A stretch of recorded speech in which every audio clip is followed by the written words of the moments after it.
नमस्कार विद्यार्थी मित्रांनो, आज 29 जुलैचा आपण पेपर पाहणार आहोत.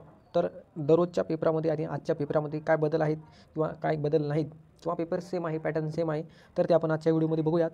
तर मित्रांनो, सुरुवातीलाच आपण मराठी या विषयामधले संपूर्ण प्रश्न बघूयात.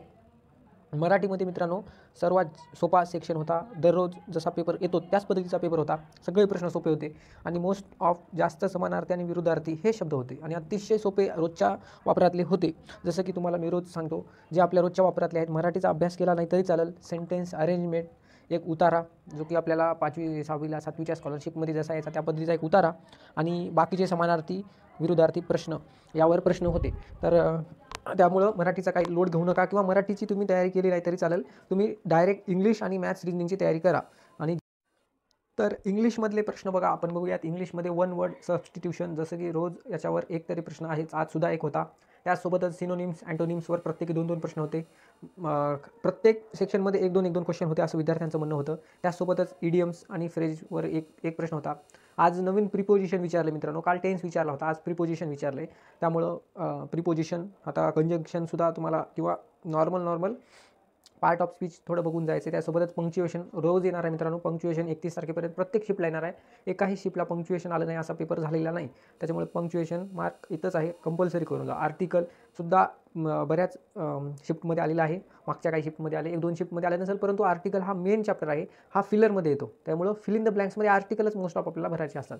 त्यासोबतच एरर म्हणून आहे. एरर, इंग्लिश एरर, कॉम्पिटेटिव्ह एक्झाममध्ये एरर आली नाही असं कोणत्या एक्झाममध्ये झालं नाही, एरर आली. आता विद्यार्थी खूप जण कमेंटमध्ये विचारत आहेत की पॅसेज आला होता का? तर बिलकुल नाही.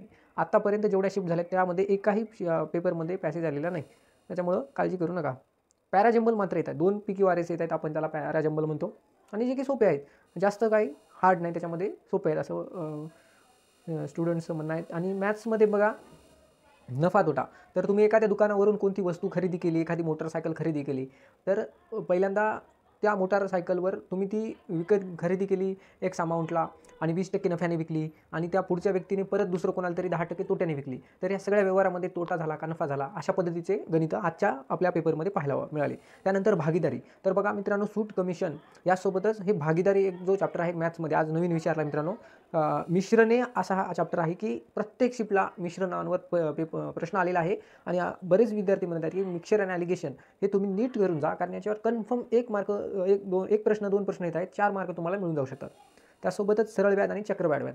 सरळ व्याजवर 1 प्रश्न आणि चक्रवाढ व्याजवर 1 प्रश्न, असे एकूण 2 प्रश्न तुम्हाला या 2 टॉपिकवर पाहायला मिळतील. त्याच्यामध्ये एकदम चांगलं करून जा की एका गावाची लोकसंख्या एवढी होती आणि 10 वर्षानंतर त्यांची लोकसंख्या किती झाली. मग हे लोकसंख्येचं हे काढू शकता तुम्ही. किंवा मग एका व्यक्तीने कर्ज घेतलं, त्याचं 10-3 वर्षाचं किती सरळ व्याज होईल किंवा मग चक्रवाढ व्याज किती होईल. तर अशा पद्धतीची गणित आहेत ती याच्यामध्ये येत आहेत. काममध्ये 2 गवंडी कामगार आहेत आणि त्याच्यामध्ये ते एका ठराविक वेळेमध्ये 6 दिवसात XYZ काम करतात. तर एकूण किती दिवसामध्ये ते किती काम करतील, जे नॉर्मल बेसिक क्वेश्चन आहेत, तर ते कामावर येत आहेत. आणि सिम्प्लिफिकेशनवर जास्त काय हार्ड नाही, फक्त भागिलेला गुणिले म्हटले, गुणिलेला बेरीज म्हटलं, बेरीजला वजाबाकी म्हटली तर खालील प्रश्न सोडवा असा प्रश्न आहे आणि त्याचं उत्तर पण साधं सोपं आहे, सरळ आहे. बोर्ड मार्क्सवर क्वेश्चन प्रत्येक एक्झाममध्ये एक येत आहे, त्याच्यामुळं सोपं आहे, जास्त काय हार्ड नाही. फक्त तुम्ही ऑप्शन चुकीचा क्लिक करू नका. घाईमध्ये एखादा दुसरा क्लिक होऊ शकतो, तर नीट काळजीनं क्लिक करा. त्याच्याबरोबर रिजनिंगचं मला वाटते तुम्ही तयारी केली नाही तरी चालेल.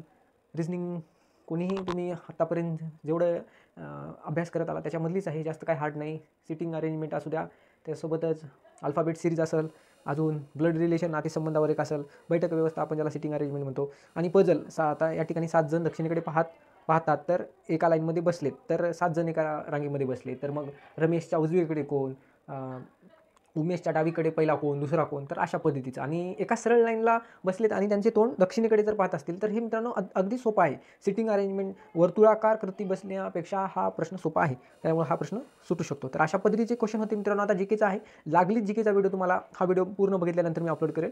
तर व्हिडिओ खूप मोठा होईल, त्यामुळे मी 2 व्हिडिओ अलग अलग सेपरेट बनवायचं ठरवलं होतं. त्यामुळं बघा, जास्त काय हार्ड नाही, लोड घेऊ नका, चांगला अभ्यास करा. आणि लागलीच तो मी व्हिडिओ बनवणार आहे, त्याला मी अपलोड करतो. तर धन्यवाद, थांबूया इथंच.